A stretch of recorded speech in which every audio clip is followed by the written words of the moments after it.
இரட்டை மகள்களுக்கு வித்தியாசமாக பெயர் சூட்டிய விவேக். மறைந்த சின்ன கலைவாணர் விவேக்குக்கு ஒரு மகனும் 2 மகள்களும் இருந்த நிலையில மகன் உடல்நிலை சரியில்லாத காரணத்தால 13 வயசுல உயிரிழந்தார்னு எல்லாருக்குமே தெரியும். சமூக சிந்தனைகளையும் கருத்துகளையும் பேஸ் பண்ணி இவருடைய காமெடி மற்ற காமெடி நடிகர்களுடைய காமெடியை விட ரொம்பவே யூனிக்கா இருந்துச்சு. எதிர்பாராத விதமா கடந்த 2021 விவேக் உயிரிழந்தாரு.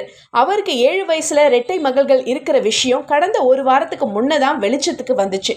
விவேக்குடைய மனைவி அருள்செல்வி ஒரு இன்டர்வியூல பேசும்போது அவர் டக்குன்னு கேட்டாரு, இங்க இருந்து காஞ்சிபுரம் கோவில் எவ்வளவு தூரம் இருக்கும் அப்படின்னு.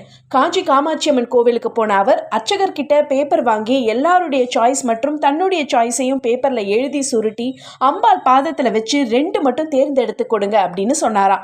அப்படி அர்ச்சகர் எடுத்து கொடுத்த பெயர்கள் தான் பிரசாந்தினி, இன்னொன்னு பிரார்த்தனா.